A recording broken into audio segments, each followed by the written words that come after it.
ਜੇਕਰ ਤੁਹਾਡੇ ਇਰਾਦੇ ਜਵਾਨ ਹਨ ਤਾਂ ਉਮਰਾਂ ਵੱਡੀਆਂ ਕਦੀ ਵੀ ਤੁਹਾਨੂੰ ਬੁੱਢਾ ਨਹੀਂ ਕਰਨਗੀਆਂ। ਇਸ ਵੇਲੇ ਅਸੀਂ ਟੀ ਲਾਲ ਨਰਮਾਨ ਜੀ ਦੇ ਘਰ ਦੇ ਵਿੱਚ ਆ, ਜਿੱਥੇ ਉਹ ਐਕਸਰਸਾਈਜ਼ ਆਪਣੀ ਕਰ ਰਹੇ ਨੇ। 90 ਸਾਲ ਇਹਨਾਂ ਦੀ ਉਮਰ ਹੋ ਚੁੱਕੀ ਆ। ਅਸੀਂ ਇਹਨਾਂ ਨੂੰ ਅੱਜ ਬਜ਼ੁਰਗ ਨਹੀਂ ਕਹਾਂਗੇ ਬਲਕਿ 90 ਸਾਲ ਦੇ ਨੌਜਵਾਨ ਕਹਾਂਗੇ, ਕਿਉਂਕਿ ਲੋਕਡਾਊਨ ਦਾ ਸਮਾਂ ਚੱਲ ਰਿਹਾ। ਫਿਲਹਾਲ ਤਾਂ ਜਿਮ ਜਿਹੜੇ ਖੁੱਲ ਚੁੱਕੇ ਆ, ਪਰ ਫਿਰ ਵੀ ਇਹ ਆਪਣੀ ਐਕਸਰਸਾਈਜ਼ ਆਪਣੇ ਘਰ ਦੇ ਵਿੱਚ ਹੀ ਕਰ ਰਹੇ ਆ। ਟੀ ਲਾਲ ਨਿਰਮਾਨ ਜੀ ਸਾਡੇ ਨਾਲ ਹੈਗੇ ਆ। 90 ਸਾਲ ਇਹਨਾਂ ਦੀ ਉਮਰ ਹੈਗੀ ਆ। ਸਰ ਮਾਫ ਕਰਨਾ, ਮੈਂ ਤੁਹਾਨੂੰ ਐਕਸਰਸਾਈਜ਼ ਕਰਦੇ ਰੋਕ ਰਿਹਾ। ਤੇ ਸਭ ਤੋਂ ਪਹਿਲਾਂ ਤਾਂ ਮੈਂ ਇਹੀ ਜਾਣਨਾ ਚਾਹੁੰਦਾ ਕਿ ਤੁਹਾਡੀ 90 ਸਾਲ ਦੀ ਉਮਰ ਹੋ ਗਈ ਆ, ਤੁਹਾਨੂੰ ਮੈਂ ਬਜ਼ੁਰਗ ਕਹਾਂ ਕਿ ਜਵਾਨ ਕਹਾਂ? ਤੁਹਾਡੀ ਮਰਜ਼ੀ ਹੈ, ਜੋ ਮਰਜ਼ੀ ਕਹਿ ਲਓ। ਮੈਂ ਤਾਂ ਦਿਲੋਂ ਜਵਾਨ ਹੈ, ਸਰੀਰ ਤੋਂ ਵੀ ਜਵਾਨ ਹੈ।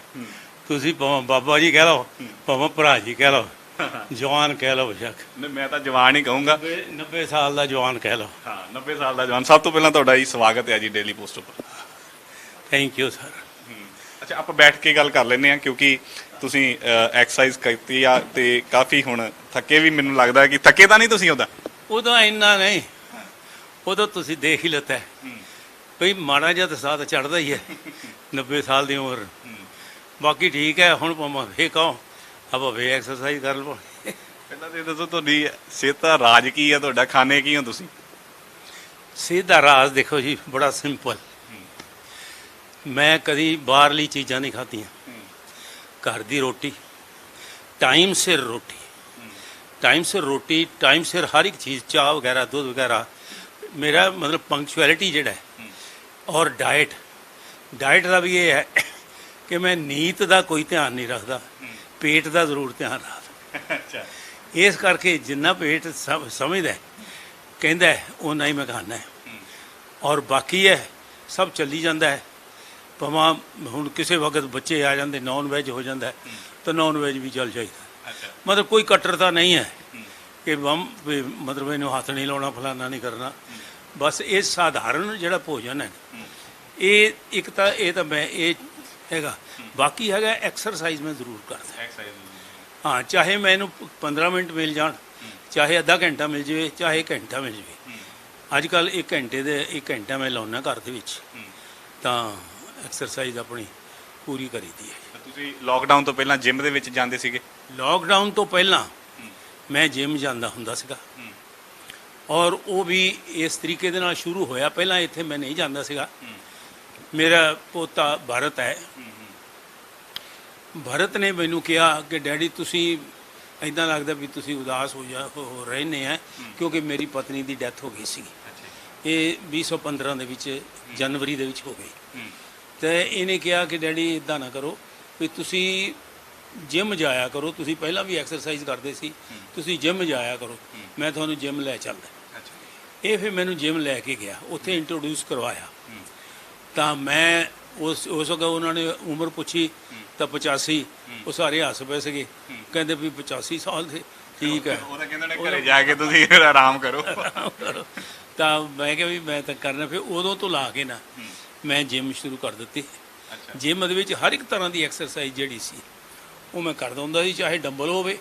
1-2 ਵਾਰੀ ਤਾਂ ਮੈਂ ਵੇਟ ਲਿਫਟਿੰਗ ਵੀ ਕਰ ਲਿਆ ਸੀ, ਪਰ ਫਿਰ ਮੈਂ ਕਿਹਾ ਵੀ ਨਹੀਂ, ਇਹਨੂੰ ਰਹਿਣ ਦਈਏ ਵੀ ਐਵੇਂ ਹੋਰ ਸਰੀਰ ਨੂੰ ਤੰਗ ਕਾਹਨੂੰ ਕਰਨਾ। ਜਿਹੜੀ ਐਕਸਰਸਾਈਜ਼ ਤੁਸੀਂ ਕੀਤੀਆਂ, ਮੈਂ ਦਾਅਵੇ ਨਾਲ ਕਹਿੰਦਾ ਸਾਡੇ ਵਰਗਾ ਵੀ ਇਦਾਂ ਨਹੀਂ ਕਰ ਸਕਦਾ ਜਿੱਡੇ ਵਧੀਆ ਤੁਸੀਂ ਕੀਤੀਆਂ ਨੇ। ਉਹ ਚਲੋ ਇਹ ਤਾਂ ਸਭ ਪਰਮਾਤਮਾ ਦੀ ਦਇਆ ਜੀ। ਇੱਕ ਗੱਲ ਹੈ, ਸਭ ਤੋਂ ਵੱਡੀ ਮੈਂ ਚੀਜ਼ ਜਿਹੜੀ ਸਮਝਦਾ ਨਾ, ਮੈਂ ਇਹ ਸਮਝਦਾ ਕਿ ਜਿਹੜੇ ਵੈਲ ਵਿਸ਼ਰ ਹੈ ਨਾ, ਸਾਡੀ ਭਲਾਈ ਚਾਹੁੰਦੇ ਆ ਜਿਹੜੇ, ਉਹਨਾਂ ਦੀਆਂ ਦੁਆਵਾਂ ਜਿਹੜੀਆਂ ਨਾ ਉਹ ਸਾਡੇ ਕੰਮ ਬਹੁਤ ਜ਼ਿਆਦਾ ਆਉਂਦੀਆਂ। ਉਹਨਾਂ ਦੇ ਕਰਕੇ ਹੀ ਮੈਂ ਆਪਣੇ ਸਟੂਡੈਂਟਸ ਦੇ ਕਰਕੇ, ਆਪਣੇ ਹੋਰ ਸਾਰਿਆਂ ਦੇ ਕਰਕੇ, ਜਿਹੜੇ ਮੈਨੂੰ ਇੱਕ ਤਰ੍ਹਾਂ ਪੂਜਦੇ ਆ, ਪਿਆਰ ਕਰਦੇ ਆ। ਮੈਨੂੰ ਤਾਂ ਲੱਗਦਾ ਕਿ ਮੈਂ ਜੇ ਜਵਾਨ ਹੈ ਇਸ ਵੇਲੇ 90 ਸਾਲ 'ਚ ਵੀ, ਮੈਂ ਉਹਨਾਂ ਕਰਕੇ ਆ, ਉਹਨਾਂ ਦੀਆਂ ਇੱਛਾ, ਉਹਨਾਂ ਦੀਆਂ ਦੁਆਵਾਂ ਕਰਕੇ ਆ। ਅੱਛਾ, ਇਹ ਜਿਮ ਦਾ ਜਾਂ ਸਰੀਰ ਨੂੰ ਸੈੱਟ ਰੱਖਣ ਦਾ ਸ਼ੌਂਕ ਸ਼ੁਰੂ ਤੋਂ ਸੀਗਾ, ਜਵਾਨੀ ਵੇਲੇ ਸੀਗਾ? ਇਹ ਸੀਗਾ ਤਾਂ ਬਚਪਨ ਦੇ ਵਿੱਚ ਹੀ ਜੀ। ਹੁਣ ਬਚਪਨ ਤੁਸੀਂ ਇਹ ਸਮਝ ਲਓ ਵੀ 40, 41, 42 ਸਨ, 3940, 41, ਉਦੋਂ ਕਿੱਦਾਂ ਦੇ ਤਰੀਕੇ ਹੁੰਦੇ ਸੀਗੇ। ਕੁਸ਼ਤੀ ਲੜਨਾ ਹੁੰਦਾ ਸੀ, ਦੰਡ ਬੈਠਕਾਂ ਕੱਢਣਾ ਹੁੰਦਾ ਸੀਗਾ। ਤਾਂ ਉਦੋਂ ਕੁਸ਼ਤੀ ਲੜ ਲੈਂਦੇ ਸੀ ਮਾੜੀ ਮੋਟੀ, ਤਾਂ ਦੰਡ ਬੈਠਕਾਂ ਮੈਂ ਜ਼ਰੂਰ ਘਰ ਦੇ ਵਿੱਚ ਕੱਢ ਲੈਂਦਾ ਹੁੰਦਾ ਸੀਗਾ। ਤਾਂ ਬਾਕੀ ਇੱਦਾਂ ਹੈ ਕਿ ਘਰ ਦੇ ਵਿੱਚ ਮੈਂ ਇੱਕ ਰੱਸੇ ਜਿਹੇ ਲਟਕਾਏ ਸੀਗੇ, ਤਾਂ ਉਹਦੇ ਨਾਲ ਇੱਕ ਹੌਰੀਜ਼ੌਂਟਲ ਬਾਰ ਲਟਕਾਈ ਸੀ, ਉਹਦੇ ਉੱਪਰ ਲੱਤਾਂ ਦੀ ਐਕਸਰਸਾਈਜ਼ ਵੀ ਨਾਲ ਕਰ ਲੈਂਦਾ ਸੀਗਾ। ਤਾਂ ਉਹ ਫਿਰ ਕਰਕੇ ਤਾਂ ਫਿਰ ਕਈ ਵਾਰੀ ਮੈਂ ਪੈਰਾਂ ਦੇ ਉੱਪਰ ਵੀ ਥੱਲੇ ਨੂੰ ਆਪਣੇ ਬੋਝ ਕਰ ਦਿੰਦਾ ਹੁੰਦਾ। ਐਦਾਂ ਦੀ ਘਰ ਦੇ ਵਿੱਚ ਐਕਸਰਸਾਈਜ਼ ਉਹ ਚੀਜ਼ਾਂ ਜਿਹੜੀਆਂ ਸੀ ਉਹ ਹੁੰਦੀਆਂ ਸੀਗੀਆਂ। ਉਹਨਾਂ ਦਿਨਾਂ ਦੇ ਵਿੱਚ ਛਿੰਝ ਪੈਂਦੀ ਹੁੰਦੀ ਸੀ। ਹਾਂਜੀ ਛਿੰਝ ਇੱਥੇ ਦੁਆਬੇ 'ਚ ਬਹੁਤ ਮਸ਼ਹੂਰ ਹੈ। ਹਾਂਜੀ ਹਾਂਜੀ ਲੇਕਿਨ ਉਹ ਦੇਖਣ ਮਾੜਾ ਮੋਟਾ ਚਲੇ ਜਾਈਦਾ ਸੀਗਾ। ਉਹ ਭਲਵਾਨੀ ਦਾ ਸ਼ੌਕ ਨਹੀਂ ਸੀ, ਆਪਣੇ ਆਪ ਨੂੰ ਫਿੱਟ ਰੱਖਣ ਦਾ ਸ਼ੌਕ ਸੀਗਾ ਜੀ। ਆਪਣੇ ਆਪ ਨੂੰ ਫਿੱਟ ਹਾਂ, ਔਰ ਹੌਲੀ ਹੌਲੀ ਅਸੀਂ ਮਤਲਬ ਚੱਲਦੇ ਗਏ। ਕਈ ਹਾਲਾਤ ਐਸੇ ਵੀ ਆਏ, ਕੁਛ ਸਮਾਂ ਐਸਾ ਵੀ ਆਇਆ ਜਿਹੜਾ ਮੈਨੂੰ ਬਾਹਰ ਜਾਣਾ ਪਿਆ। ਹਾਂਜੀ ਲਖਨਊ ਜਾਣਾ ਪਿਆ 2-2.5 ਮਹੀਨੇ ਲਈ। 5 ਕੁ ਸਾਲ ਲਈ ਮੈਨੂੰ ਗੁਜਰਾਤ ਦੇ ਵਿੱਚ ਰਹਿਣਾ ਪਿਆ। ਉੱਥੇ ਮੈਨੂੰ ਛੱਡਣਾ ਪਿਆ ਇਹ, ਕਿਉਂਕਿ ਉੱਥੇ ਕੁਝ ਹਾਲਾਤ ਐਸੇ ਸੀਗੇ ਕਿ ਮੈਂ ਵਰਜ਼ਿਸ਼ ਨਹੀਂ ਸੀ ਕਰ ਸਕਦਾ। ਤਾਂ ਫਿਰ ਮੈਂ 54 ਦੇ ਵਿੱਚ ਇੱਥੇ ਆ ਗਿਆ। ਉਦੋਂ ਤੋਂ ਫਿਰ ਹੌਲੀ ਹੌਲੀ ਸ਼ੁਰੂ ਹੋ ਗਈ। ਆ 60-61 ਦੇ ਵਿੱਚ ਤੁਹਾਡੇ ਸਾਹਮਣੇ ਦਿਖਾ ਲਿਆ ਜਿਹੜਾ ਬੁੱਲ ਵਰਕਰ ਇਹ ਮੰਗਵਾਇਆ, ਤਾਂ ਚੈਸਟ ਐਕਸਪੈਂਡਰ ਮੰਗਵਾਇਆ, ਤਾਂ ਆਪਾਂ ਐਕਸਰਸਾਈਜ਼ ਕਰਨਾ ਸ਼ੁਰੂ ਕਰ ਦਿੱਤੀ। ਤਾਂ ਸਾਡੇ ਨਾਲ ਜਦੋਂ ਸ਼ਾਦੀ ਹੋਈ ਮੇਰੀ ਮਿਸਿਸ ਵੀ ਜੇ ਸੀ ਨਾ, ਉਹ ਵੀ ਇਹ ਤੇ ਕੋਈ ਆਬਜੈਕਸ਼ਨ ਨਹੀਂ ਸੀ ਕਰਦੀ ਹੁੰਦੀ ਵੀ ਤੁਸੀਂ ਐਵੇਂ ਖਾਓਗੇ ਆਪਣੇ ਆਪ ਨੂੰ ਥਕਾਈ ਜਾਂਦੇ ਆ। ਤਾਂ ਇਹ ਨਹੀਂ ਸੀ, ਮਤਲਬ ਉਹ ਵੀ ਚੰਗੇ ਪਰਿਵਾਰ ਚੋਂ ਸੀ। ਉੱਥੇ ਵੀ ਅੱਛੇ ਯਾਨੀ ਸਿਹਤਮੰਦ ਔਰ ਐਕਸਰਸਾਈਜ਼ ਕਰਨ ਵਾਲੇ ਸੀ ਬੰਦੇ। ਇਹ ਇਕੱਲਾ ਜਿਹੜਾ ਤੁਹਾਡੇ ਚਿਹਰੇ ਦੇ ਉੱਪਰ ਇੰਨਾ ਗਲੋ ਆ, ਜਾਂ 90 ਸਾਲ ਦੀ ਉਮਰ ਦੇ ਵਿੱਚ ਵੀ ਕਿੰਨੇ ਤੇ ਕਈਆਂ ਦੀ ਸਕਿਨ ਢਿਲਕ ਜਾਂਦੀ ਹੈ, ਜਾਂ ਹੁੰਦਾ ਤੁਸੀਂ ਪੂਰੇ ਐਂ ਲੱਗਦਾ ਜਿਵੇਂ 60-65 ਸਾਲ ਦੇ ਹੁੰਦੇ ਹੋ, ਤਾਂ ਇਹ ਸਿਰਫ ਕੱਲੀ ਐਕਸਰਸਾਈਜ਼ ਦਾ ਰਾਜ਼ ਆ ਕਿ ਜਾਂ ਕੋਈ ਹੋਰ ਵੀ ਜਿਵੇਂ ਮੈਡੀਟੇਸ਼ਨ ਹੁੰਦੀ ਹੈ ਜਾਂ ਕੋਈ ਹੋਰ ਖੁਰਾਕ ਹੋਵੇ? ਐਕਸਰਸਾਈਜ਼ ਇੱਕ, ਦੂਸਰੀ ਚੀਜ਼ ਹੈਗੀ ਹੈ ਵੀ ਕਿਸੇ ਵਕਤ ਕੋਈ ਜੇ ਮੈਨੂੰ ਕੋਈ ਡਾਕਟਰ ਦੱਸ ਜਵੇ ਕਿ ਤੁਸੀਂ ਆਹ ਚੀਜ਼ ਜਿਹੜੀ ਹੈ ਇਹ ਆਪਣੀ ਵਾਈਟੈਲਿਟੀ ਲਈ ਜੇ ਖਾ ਲਿਆ ਕਰੋ ਤਾਂ ਚੰਗਾ ਹੈ, ਉਹ ਮੈਂ ਮਾੜਾ ਮੋਟਾ ਇੱਕ ਅੱਧਾ ਕੈਪਸੂਲ ਕਦੀ ਲੈ, ਹੁਣ ਮੈਨੂੰ ਉਹਨਾਂ ਦਾ ਯਾਦ ਵੀ ਨਹੀਂ ਹੈ, ਤਾਂ ਉਹ ਕਦੀ ਲੈ ਲੈਂਦਾ ਹੁੰਦਾ ਸੀ। ਅਦਰਵਾਈਜ਼ ਖਾਣਾ ਔਰ ਈਸ਼ਵਰ ਤੇ ਵਿਸ਼ਵਾਸ, ਮੈਂ ਮਾਤਾ ਨੂੰ ਮੰਨਦਾ, ਉਹ ਤੇ ਇੰਨਾ ਵਿਸ਼ਵਾਸ ਹੈ ਮੈਨੂੰ ਕਿ ਮੈਂ ਰੋਜ਼ ਹੀ ਮਤਲਬ 24 ਘੰਟੇ ਉਹ ਮੇਰੇ ਹਮੇਸ਼ਾ ਦਿਮਾਗ 'ਚ ਰਹਿੰਦੇ ਹੈ। ਔਰ ਈਸ਼ਵਰ ਤੇ ਭਰੋਸਾ ਕਰਕੇ ਮੈਂ ਇਹ ਦੇਖਦਾ ਕਿ ਜਿੰਨੇ ਵੀ ਸਾਰੇ ਹੈਗੇ ਆ ਉਹ ਸਭ ਵਿਸ਼ਵਾਸ ਹੀ ਕਰਨਾ। ਵਿਸ਼ਵਾਸ ਕਰੋ ਸਾਰਿਆਂ ਨਾਲ, ਸਾਰਿਆਂ ਨਾਲ ਪਿਆਰ ਕਰੋ, ਔਰ ਜਿੱਥੇ ਵੀ ਬੋਲੋ ਹੱਸ ਕੇ ਬੋਲੋ। ਗੁੱਸਾ ਆਉਂਦਾ ਹੈ ਚੁੱਪ ਹੋ ਜਾਓ, ਆਪੇ ਹੀ ਹੌਲੀ ਠੀਕ ਹੋ ਜਾਊਗਾ। ਅਗਲੇ ਨੂੰ ਆਪੇ ਹੀ ਪਤਾ ਲੱਗ ਜੂ, ਦੂਸਰੇ ਵਾਲੇ ਨੂੰ, ਕਿ ਵੀ ਮੈਂ ਖਰਾਬ ਗੱਲ ਕਹੀ ਹੈ ਤੇ ਚੁੱਪ ਹੋ ਗਏ। ਉਹ ਫਿਰ ਆਪੇ ਹੀ ਅੱਗੇ ਆ ਕੇ ਕਹਿ ਦਿੰਦਾ, ਕਦੀ ਕਹਿ ਦਿੰਦਾ, ਕਦੀ ਬੁਲਾ ਲੈਂਦਾ, ਕਦੀ ਕਹਿ ਦਿੰਦਾ ਜੀ ਸੌਰੀ ਜੀ, ਕੋਈ ਗੱਲ ਨਹੀਂ, ਮਾਫ਼ ਕਰ ਦਿਓ ਜੀ। ਤਾਂ ਮੈਂ ਕਹਿੰਦਾ ਯਾਰ ਮਾਫ਼ ਕਰਨਾ, ਉਹ ਤਾਂ ਹੋ ਗਿਆ, ਜਿਹੜੀ ਹੋ ਗਈ ਜਿੱਦਾਂ। ਇਹ ਜਿਹੜੇ ਭਾਵ ਹੈਗੇ ਨਾ, ਵਿਚਾਰ, ਇੱਕ ਇਹ ਮੈਨੂੰ ਜਵਾਨ ਰੱਖਦੇ ਆ। ਪੋਜ਼ਿਟਿਵਿਟੀ ਜਿਹੜੀ ਆ ਉਹ ਤੁਸੀਂ ਰੱਖੋ ਆਪਣੇ ਆਪ। ਪੋਜ਼ਿਟਿਵਿਟੀ ਸਾਰੇ ਜਿਹੜੀ ਜ਼ਿੰਦਗੀ ਦੇ ਵਿੱਚ ਪੋਜ਼ਿਟਿਵਿਟੀ ਰੱਖੋ, ਨੈਗੇਟਿਵਿਟੀ ਕਦੀ ਨਹੀਂ। ਕਿ ਤੂੰ ਯਾਰ ਮੈਨੂੰ ਆ ਉਦੋਂ ਗੱਲ ਕਿਉਂ ਕਹੀ ਸੀਗੀ, ਤੈਨੂੰ ਪਤਾ ਨਹੀਂ ਮੈਂ ਕੌਣ ਆ, ਤਾਂ ਅਗਲਾ ਕਹੂਗਾ ਵੀ ਮੈਨੂੰ ਕੀ ਪਤਾ ਤੂੰ ਕੌਣ ਹੋਊਗਾ। ਮਤਲਬ ਇਹ ਚੀਜ਼ਾਂ ਜਿਹੜੀਆਂ ਨੇ ਇਹ ਕਦੀ ਵੀ ਨਹੀਂ ਹੋਣੀਆਂ ਚਾਹੀਦੀਆਂ। ਇੱਕ ਗੱਲ ਨਾਲ, ਇੱਕ ਰਾਜ਼ ਤੁਹਾਨੂੰ ਮੈਂ ਦੱਸਦਾ, ਮੈਨੂੰ ਪਰਮਾਤਮਾ ਨੇ ਟੀਚਰ ਬਣਾਇਆ ਸੀ। ਔਰ ਟੀਚਰ ਮੈਂ ਜਦੋਂ ਸ਼ੁਰੂ ਕੀਤਾ ਹੈ ਤਾਂ ਕੋ ਐਜੂਕੇਸ਼ਨਲ ਸਕੂਲ ਸੀਗਾ, ਸਟਾਫ ਵੀ ਕੋ ਐਜੂਕੇਸ਼ਨ ਸੀਗਾ। ਇਹਦਾ ਭਾਵੇਂ ਤੁਸੀਂ ਕਹਿ ਲਓ ਵੀ ਸਾਈਕੋਲੋਜੀਕਲ ਇਫੈਕਟ ਪੈਂਦਾ ਜਾਂ ਭਾਵੇਂ ਕਿਸ ਤਰ੍ਹਾਂ ਵੀ ਪੈਂਦਾ, ਲੇਕਿਨ ਮੇਰੇ ਨਾਲ ਹੌਲੀ ਜਿਹੜੇ ਟੀਚਰਸ ਆਉਂਦੇ ਗਏ, ਉਹ ਮੇਰੇ ਸਟੂਡੈਂਟ ਹੁੰਦੇ ਸੀ ਪਹਿਲਾਂ, ਬਾਅਦ 'ਚ ਟੀਚਰ ਆਉਂਦੇ ਗਏ। ਹਰ ਇੱਕ ਦੇ ਨਾਲ ਮੈਂ ਜਿਸ ਵਕਤ ਵੀ ਕਹਿੰਦਾ ਸੀਗਾ ਕਿ ਨਮਸਕਾਰ ਮੈਡਮ, ਦੋਨੋਂ ਹੱਥ ਜੋੜ ਕੇ ਉਸੇ ਵਕਤ ਹੀ, ਭਾਵੇਂ ਉਹ ਬੱਚੀ ਹੋਵੇ ਭਾਵੇਂ ਕੋਈ ਵੀ ਹੋਵੇ, ਨਮਸਕਾਰ ਮੈਡਮ ਕਹਿੰਦਾ ਹੁੰਦਾ ਸੀ। ਔਰ ਉਸ ਚੀਜ਼ ਨੇ, ਉਹਨਾਂ ਦੇ ਪਿਆਰ ਨੇ ਨਾ, ਉਹਨਾਂ ਭੈਣਾਂ ਭਰਾਵਾਂ ਦੇ ਪਿਆਰ ਨੇ ਨਾ, ਉਹ ਮੈਨੂੰ ਹੋਰ ਜ਼ਿਆਦਾ ਤਾਕਤ ਦਿੱਤੀ ਹੈ। ਅੱਛਾ, ਇੱਕ ਗੱਲ ਇਹ ਹੈ ਕਿ 90 ਸਾਲ ਦੀ ਉਮਰ ਹੋਵੇ ਤਾਂ ਕਹਿੰਦੇ ਕਿ ਨਾਲ ਲਿਫਾਫਾ ਦਵਾਈਆਂ ਦਾ ਵੀ ਚੱਕੀ ਫਿਰਦੇ ਹੁੰਦੇ, ਤੁਸੀਂ ਕੋਈ ਦਵਾਈ ਤਾਂ ਨਹੀਂ ਖਾਂਦੇ ਕੋਈ? ਦੇਖੋ ਜੀ, ਦਵਾਈ ਜਿਹੜੀ ਹੈ, ਇੱਕ ਤਾਂ ਮੈਂ BP ਦੀ ਖਾਂਦਾ। ਅੱਛਾ ਜੀ। ਇੱਕ ਖਾਂਦਾ ਗਦੂਦਾਂ ਦੀ। ਇਹ ਆਮ ਤੌਰ ਤੇ BP ਜਿਹੜਾ ਹੈ ਨਾ, ਇਹ ਬੁੜਿਆਂ ਦਾ ਇੱਦਾਂ ਹੋ ਜਾਂਦਾ ਹੈ, ਔਰ ਗਦੂਦਾਂ ਵੀ ਹੁੰਦੀਆਂ। ਤਾਂ ਹੁੰਦਾ ਤਾਂ ਸ਼ੂਗਰ ਵੀ ਹੈਗੀ ਆ, ਬਥੇਰਾ ਕੁਝ ਹੋ ਜਾਂਦਾ ਹੈ। ਲੇਕਿਨ ਪਰਮਾਤਮਾ ਦੀ ਹਜੇ ਤੱਕ ਦਇਆ ਕਿ ਸਿਰਫ ਇਹ BP ਔਰ ਇਹ ਗਦੂਦ ਜਿਹੜੇ ਆ, ਇਹਨਾਂ ਨੇ ਮੈਨੂੰ ਤੰਗ ਨਹੀਂ ਕੀਤਾ। ਕਹਿੰਦੇ ਯਾਰ ਤੂੰ ਸਾਨੂੰ ਰਹਿਣ ਦੇ, ਨੇੜੇ ਤੇੜੇ ਰਹਿਣ ਦੇ ਸਾਨੂੰ, ਤੂੰ ਆਪਣੇ ਆਪ ਮਾੜੀ ਮੋਟੀ ਦਵਾਈ ਖਾਈ ਜਾ, ਇੱਕ ਗੋਲੀ ਸਵੇਰੇ ਤੇ ਇੱਕ ਗੋਲੀ ਰਾਤ ਨੂੰ, ਤਾਂ ਇਹ ਖਾ ਲਓ ਤਾਂ ਬਸ ਠੀਕ ਆ, ਹੋਰ ਕੋਈ ਮੈਂ ਦਵਾਈਆਂ ਨਹੀਂ ਲੈਂਦਾ। ਇਸ ਵਾਰ ਮੈਂ ਤਾਂ ਪੁੱਛਿਆ ਕਿ ਨਹੀਂ ਤੇ ਸਾਡੀ ਉਮਰ ਦੇ ਨੌਜਵਾਨਾਂ ਦੇ ਗੋਡੇ ਗਿੱਟੇ ਪੀੜ ਹੋਣ ਲੱਗ ਜਾਂਦੇ ਆ। ਹਾਂਜੀ, ਉਹ ਇਹ ਹੈ ਵੀ ਕਈ ਵਾਰੀ ਮੈਂ ਤੁਹਾਨੂੰ ਹੋਰ ਵੀ ਦੱਸ ਦਿੰਦਾ, ਕਈ ਵਾਰੀ ਗੋਡਾ ਜਿਹੜਾ ਇਹ ਦੁਖਣ ਲੱਗਦਾ ਹੁੰਦਾ ਸੀ। ਤਾਂ ਮੈਂ ਮਤਲਬ ਐਕਸਰਸਾਈਜ਼ ਕਰਨ ਲੱਗ ਪੈਣੀ ਇਸ ਤਰੀਕੇ ਦੀ ਐਕਸਰਸਾਈਜ਼ ਕਰਨਾ ਔਰ ਉਦੋਂ ਬਾਅਦ ਇੱਕ ਵਾਰੀ ਤੇਲ ਮਲ ਲੈਣਾ। ਤਾਂ ਲੇਕਿਨ ਇਹ ਆ ਵੀ ਐਕਸਰਸਾਈਜ਼ ਮੈਂ ਛੱਡੀ ਨਹੀਂ। ਆ ਕਈ ਵਾਰੀ ਜ਼ਿਆਦਾ ਮੈਂ ਐਗਜ਼ਰਟ ਕਰਾਂ ਤਾਂ ਮਾੜੀ ਮੋਟੀ ਪਿੱਠ ਦੁਖਣ ਲੱਗ ਪੈਂਦੀ ਹੈ। ਤਾਂ ਉੱਥੇ ਹੁਣ ਅੱਜ ਕੱਲ੍ਹ ਓਮਨੀ ਜੈਲ ਮਲ ਲਈਦੀ ਹੈ, ਜੈਲ ਮਲ ਕੇ ਮਾੜਾ ਰੈਸਟ ਕਰ ਲਈਦਾ। ਤਾਂ ਹੁਣ ਤੁਹਾਡੇ ਸਾਹਮਣੇ ਆ ਜੋ ਵੀ ਹੈਗਾ ਉਹ ਚੱਲੀ ਜਾਂਦਾ, ਇਦਾਂ ਹੀ ਚੱਲੀ ਜਾਂਦਾ। ਹੁਣ ਪਰਮਾਤਮਾ ਨੇ ਪਤਾ ਨਹੀਂ ਕਿੰਨਾ ਚਿਰ ਇਦਾਂ ਦਾ ਚਲਾਉਣਾ। ਅਸੀਂ ਤਾਂ ਕਹਿੰਦੇ ਆ ਕਿ ਤੁਹਾਡੀ 90 ਸਾਲ ਦੀ ਹੋਣ ਤੇ 190 ਸਾਲ ਹੋਰ ਤੁਸੀਂ ਜੀਓ। ਅੱਛਾ, ਤੁਸੀਂ ਇੱਕ ਸਦੀ ਹੋ ਤੁਸੀਂ, ਮਤਲਬ ਇੱਕ ਸਦੀ ਆਪਣੇ ਅੰਦਰ ਤੁਸੀਂ ਸਮਾਈ ਬੈਠੇ ਹੋ ਕਿ 30 ਤੋਂ ਸ਼ੁਰੂ ਹੋ ਕੇ ਅੱਜ 1930 ਤੋਂ ਲੈ ਕੇ ਹੁਣ 2020 ਹੋ ਗਈ ਤੇ 47 ਦਾ ਦੌਰ ਸੀਗਾ ਇੱਕ ਵਿੱਚੋਂ ਆਜ਼ਾਦ ਹੋਇਆ ਸੀ, ਕਿਉਂਕਿ ਹੁਣ ਇਹ ਵੀ 74ਵਾਂ ਵਰ੍ਹੇਗੰਢ ਜਿਹੜਾ ਵਾ ਮਨਾਉਣਾ ਅਸੀਂ ਕੱਲ ਨੂੰ। ਉਹ ਮਾਹੌਲ ਕਿਵੇਂ ਦਾ ਸੀਗਾ, ਮੈਂ ਤੁਹਾਡੇ ਕੋਲ ਜਾਣਨਾ ਚਾਹੁੰਦਾ। ਹਾਏ ਹਾਏ ਹਾਏ, ਉਹਨਾਂ ਦਿਨਾਂ ਦੇ ਵਿੱਚ ਦੇਖੋ ਜੀ, ਉਦੋਂ ਪਹਿਲਾਂ ਜਦੋਂ ਇਹ ਮੁਸਲਿਮ ਲੀਗ ਨੇ ਸ਼ੁਰੂ ਕੀਤਾ ਸੀਗਾ, ਮੈਂ ਉਦੋਂ 10ਵੀਂ ਪਾਸ ਕਰਕੇ 1946 'ਚ ਮੈਂ 10ਵੀਂ ਕੀਤੀ। 10ਵੀਂ ਪਾਸ ਕਰਕੇ ਮੈਂ DAV ਕਾਲਜ ਇੱਥੇ ਜਲੰਧਰ ਦੇ ਵਿੱਚ ਨਾ ਮੈਂ ਆਉਂਦਾ ਹੁੰਦਾ ਸੀ ਨਕੋਦਰੋਂ ਪੜ੍ਹਨ।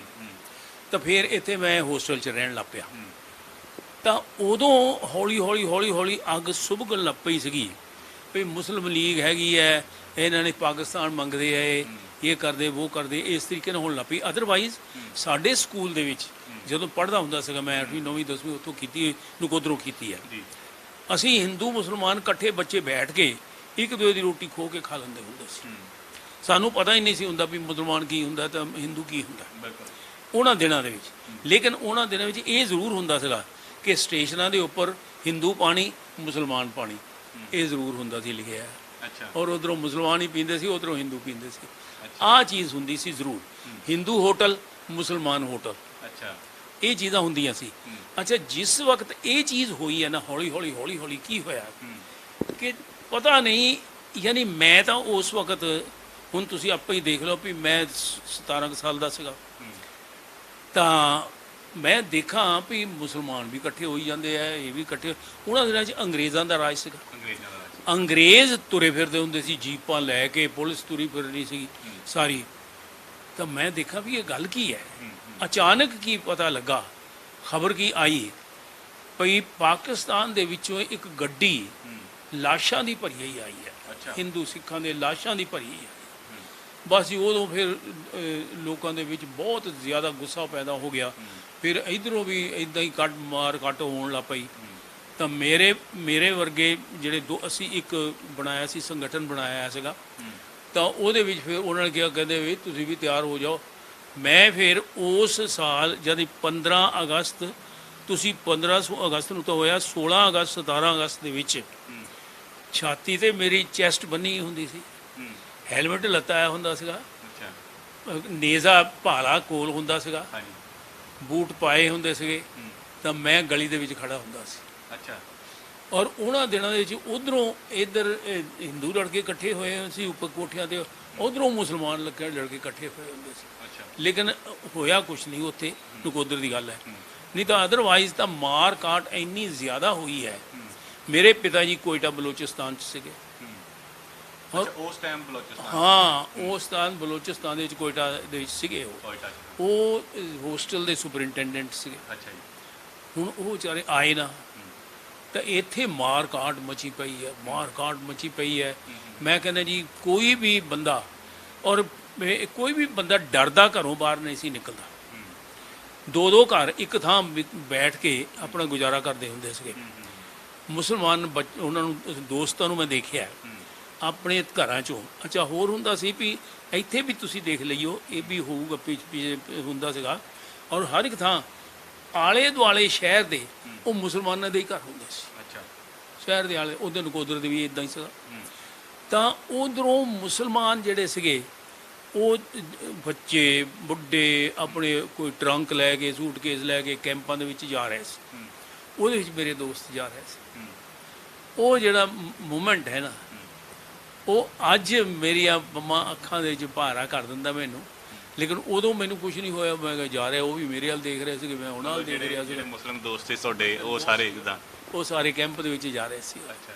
ਸਿਰ ਤੇ ਟੋਕਰੀਆਂ ਚੱਕੀਆਂ ਸੀਗੀਆਂ, ਹੋਰ ਗਟਣੀਆਂ ਚੱਕੀਆਂ ਸੀ, ਉਹ ਜਾ ਰਹੇ ਸੀ। ਪਰ ਬਹੁਤ ਹੀ ਬੁਰਾ ਐਸਾ ਹਾਲ ਸੀਗਾ ਉਸ ਵਕਤ ਕਿ ਮਤਲਬ ਲੋਕਾਂ ਨੂੰ ਸੁੱਝਦਾ ਨਹੀਂ ਸੀਗਾ, ਲੋਕੀ ਇਹ ਨਹੀਂ ਸੋਚਦੇ ਹੀ ਨਹੀਂ ਸੀਗੇ, ਉਹਨਾਂ 'ਚ ਸੋਚ ਹੀ ਬੰਦ ਹੋ ਗਈ ਕਿ ਇਹ ਕਿਉਂ ਹੋ ਰਿਹਾ ਹੈ। ਕਿਉਂਕਿ ਸਿਆਸਤ ਨੇ, ਪੋਲੀਟਿਕਸ ਨੇ ਆਹ ਚੀਜ਼ ਕਰਕੇ ਰੱਖ ਦਿੱਤੀ।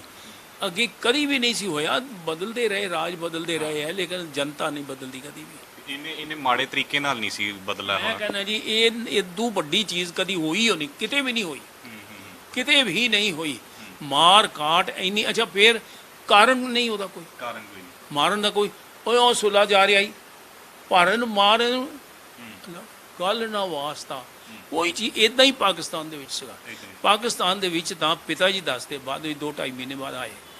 ਪਾਕਿਸਤਾਨ ਦੇ ਵਿੱਚ ਤਾਂ ਪਿਤਾ ਜੀ ਦੱਸਦੇ ਆ, ਕਹਿੰਦੇ ਜੀ ਅਸੀਂ ਕੈਂਪ ਦੇ ਵਿੱਚ ਬੈਠੇ ਆ, ਉੱਥੇ ਬੜਾ ਅਸੀਂ ਦੇਖਦੇ ਹੁੰਦੇ ਸੀਗੇ, ਕੈਂਪ ਤੇ ਤਾਂ ਪੁਲਿਸ ਲੱਗੀ ਹੁੰਦੀ ਸੀ ਨਾ, ਦੂਰੋਂ ਦੇਖਦੇ ਸੀਗੇ ਅੱਗ ਜਲਦੀ ਹੁੰਦੀ ਸੀ। ਲੋਕਾਂ ਨੂੰ ਮੁਸਲਮਾਨ ਜਿਹੜੇ ਸੀ ਉਹ ਨੇਜ਼ਾ ਮਾਰ ਕੇ ਤੇ ਚੱਕ ਲੈਂਦੇ ਸੀਗੇ ਤੇ ਉਹਨੂੰ ਅੱਗ 'ਚ ਛੱਡ ਦਿੰਦੇ। ਐਸੀ ਇੱਕਦਮ ਬਹੁਤ ਹੀ, ਯਾਨੀ ਉਹ ਸੋਚਿਆ ਵੀ ਨਹੀਂ ਜਾ ਸਕਦਾ ਇਸ ਵੇਲੇ, ਇੰਨਾ ਨਾ ਗੰਦਾ ਮਾਹੌਲ ਸੀਗਾ। ਅੱਛਾ, ਇੱਕ ਜਿਵੇਂ ਤੁਸੀਂ ਦੋ ਦੌਰ ਦੇਖਿਆ, ਜਿਵੇਂ ਅੰਗਰੇਜ਼ਾਂ ਵਾਲਾ ਵੀ ਦੌਰ ਦੇਖਿਆ ਤੁਸੀਂ 47 ਤੋਂ ਪਹਿਲਾਂ, ਚਲੋ, ਤੇ ਅੱਜ ਦਾ ਇੱਕ ਦੌਰ ਦੇਖ ਰਹੇ ਹੋ ਤੁਸੀਂ ਪੂਰਾ, ਮੈਨੂੰ ਲੱਗਦਾ ਸਮਝਦੇ ਹੋ, ਸਾਰਾ ਐਨਾਲਿਸਿਸ ਕਰਦੇ ਹੋ। ਦੌਰ ਉਹ ਚੰਗਾ ਸੀਗਾ ਜਾਂ ਅੱਜ ਦਾ ਦੌਰ ਚੰਗਾ? ਗੱਲ ਇਹ ਹੈ, ਮੈਂ ਦੇਸ਼ ਭਗਤ ਹੈ, ਹਿੰਦੁਸਤਾਨ ਮੈਨੂੰ ਪਿਆਰਾ ਬਹੁਤ ਹੈ ਜੀ, ਇਸ ਕਰਕੇ ਮੈਂ ਐਵੇਂ ਪੱਖਪਾਤ ਕਰ ਲਊਂਗਾ ਇਦਾਂ ਦੇ ਸਵਾਲ ਤੇ। ਮੈਂ ਸੱਚ ਦੱਸਦਾ ਜੀ ਕਿ ਉਹ ਦੌਰ ਜਿਹੜਾ ਸੀ ਨਾ ਅੰਗਰੇਜ਼ਾਂ ਦਾ, ਅੰਗਰੇਜ਼ ਕੀ ਕਰੀ ਜਾਂਦੇ ਸੀਗੇ, ਆਪਣਾ ਸਾਰਾ ਹਿੰਦੁਸਤਾਨ ਲੁੱਟੀ ਜਾਂਦੇ ਸੀ, ਸਾਨੂੰ ਕੁਝ ਨਹੀਂ ਸੀ ਪਤਾ। ਕਿਉਂ? ਆਪਾਂ ਅਸੀਂ 14, 15, 16, 17 ਸਾਲ ਦੇ ਸੀ, ਸਾਨੂੰ ਕੀ ਪਤਾ? ਸਾਨੂੰ ਤਾਂ ਜੋ ਕੁਝ ਵੀ ਦਿਸਦਾ ਸੀਗਾ ਚੰਗਾ, ਹਰ ਇੱਕ ਚੀਜ਼ ਸਸਤੀ ਹੁੰਦੀ ਸੀ, ਹਰ ਇੱਕ ਨੂੰ ਕਦੇ ਕਿਸੇ ਨੂੰ ਤਾਇਆ ਕਹਿ ਦੇਣਾ, ਕਿਸੇ ਨੂੰ ਚਾਚਾ ਕਹਿ ਦੇਣਾ, ਕਿਸੇ ਨੂੰ ਮਾਸੜ ਕਹਿ ਦੇਣਾ, ਤਾਂ ਇਸ ਤਰੀਕੇ ਦੇ ਨਾਲ ਚੱਲਦਾ ਹੁੰਦਾ ਸੀਗਾ। ਔਰ ਉਹ ਯਾਨੀ ਅੰਗਰੇਜ਼ ਜਿਹੜੇ ਸੀਗੇ ਉਹਨਾਂ 'ਚ ਇੱਕ ਗੱਲ ਜੇ ਸੀਗੀ ਭਈ ਸਖਤੀ, ਕਾਨੂੰਨ ਬਹੁਤ ਜ਼ਿਆਦਾ ਸਖਤ ਹੁੰਦੇ ਸੀ, ਬਹੁਤ ਸਖਤ ਕਾਨੂੰਨ ਹੁੰਦੇ ਸੀਗੇ, ਔਰ ਇਸ ਕਰਕੇ ਸ਼ਾਂਤੀ ਬਹੁਤ ਸੀ। ਅੱਛਾ, ਸ਼ਾਂਤੀ ਬਹੁਤ ਸੀ ਉਦੋਂ ਸ਼ਾਂਤੀ ਸੀ। ਹਾਂ, ਸਸਤਾ ਜ਼ਮਾਨਾ ਸੀਗਾ, ਕਿਉਂਕਿ ਆਬਾਦੀ ਵੀ ਘੱਟ ਸੀਗੀ, ਸਸਤਾ ਜ਼ਮਾਨਾ ਸੀ। ਲੇਕਿਨ ਹੁਣ ਇਹ ਆਜ਼ਾਦੀ ਤੋਂ ਬਾਅਦ ਆਜ਼ਾਦ ਤਾਂ ਜ਼ਰੂਰ ਹੋ ਗਏ ਹਾਂ ਅਸੀਂ, ਸਰੀਰ ਰੂਪ ਤੋਂ, ਦੇਸ਼ ਰੂਪ ਤੋਂ ਆਜ਼ਾਦ ਤਾਂ ਜ਼ਰੂਰ ਹੋ ਗਏ ਹਾਂ, ਲੇਕਿਨ ਦਿਲੋਂ ਆਜ਼ਾਦ ਅਸੀਂ ਨਹੀਂ। ਦਿਲੋਂ, ਕਿਉਂਕਿ ਦਿਲ ਅਸੀਂ ਛੁੱਟੀ ਤੇ ਭੇਜ ਦਿੱਤਾ, ਦਿਲ ਨੂੰ ਉੱਦਾਂ ਹੀ ਛੁੱਟੀ ਕਰ ਦਿੱਤੀ ਹੈ, ਦਿਮਾਗ ਦੇ ਨਾਲ ਅਸੀਂ ਸੋਚਦੇ ਹਾਂ। ਇਸ ਕਰਕੇ ਜਿੱਥੇ ਵੀ ਤੁਸੀਂ ਦੇਖੋ ਆਪਣਾ ਸਵਾਰਥ ਹਰ ਕੋਈ ਸੋਚ ਰਿਹਾ। ਆਹ ਜਿਹੜੀ ਚੀਜ਼ ਹੈ ਨਹੀਂ ਹੈ, ਔਰ ਇਹ ਸ਼ੁਰੂ ਉੱਪਰੋਂ ਹੁੰਦੀ ਹੈ, ਗੰਗੋਤਰੀ ਤੋਂ ਹੀ ਗੰਗਾ ਬਹਿੰਦੀ ਹੈ ਥੱਲੇ, ਇਹ ਉੱਪਰੋਂ ਹੀ ਸ਼ੁਰੂ ਹੁੰਦੀ ਹੈ। ਔਰ ਅੱਜ ਤੱਕ ਇਸੇ ਕਰਕੇ ਜਨਤਾ ਠੀਕ ਨਹੀਂ ਹੋ ਸਕੀ, ਕਿਉਂਕਿ ਉੱਪਰ ਜਿਹੜੇ ਹੈ ਨਾ ਉਹ ਨਹੀਂ ਠੀਕ। ਹੁਣ ਮੈਂ ਐਵੇਂ ਖਾਊਂਗਾ, ਕਿਉਂ ਮੈਂ ਬਹੁਤ ਜ਼ਿਆਦਾ ਕਮਾਂ, ਪਰ ਮੈਨੂੰ ਇਹ ਹੈ ਵੀ ਕੁਛ ਨਹੀਂ, ਇਹ ਤਾਂ ਉਹਦੇ ਨਾਲੋਂ ਉੱਪਰਲੇ ਜਿਹੜੇ ਸੋ ਕਾਲਡ ਸ਼ਾਸਕ ਹੈਗੇ ਹੈ, ਕੁਛ ਵੀ ਹੈ, ਜਿਹੜੇ ਵੀ ਉਹਨਾਂ ਵਿੱਚੋਂ ਕਈ ਬਹੁਤ ਵੀ ਅੱਛੇ ਹੈ, ਕਈ ਬਹੁਤ ਅੱਛੇ ਵੀ ਹੈ, ਲੇਕਿਨ ਆਮ ਤੌਰ ਤੇ ਕਈ ਐਸੇ ਹੈ ਕਿ ਉੱਦਾਂ ਦੇ ਬੰਦਿਆਂ ਨਾਲੋਂ ਤਾਂ ਆਪਾਂ ਸਾਰੇ ਬੰਦੇ ਜਿਹੜੇ ਆ ਨਾ ਉਹ 1000 ਦਰਜੇ ਚੱਕੇ, 1000 ਦਰਜੇ ਚੱਕੇ। ਮੁੜ ਕੇ ਫਿਰ ਆਪਾਂ ਆਪਣੀ ਸਿਹਤ ਤੇ ਹੀ ਥੋੜਾ ਜਿਹਾ ਆ ਜਾਈਏ, ਕਿਉਂਕਿ ਹੁਣ ਡੂੰਘੀਆਂ ਗੱਲਾਂ ਜ਼ਿਆਦੀਆਂ ਨਹੀਂ ਆਪਾਂ ਕਰਦੇ।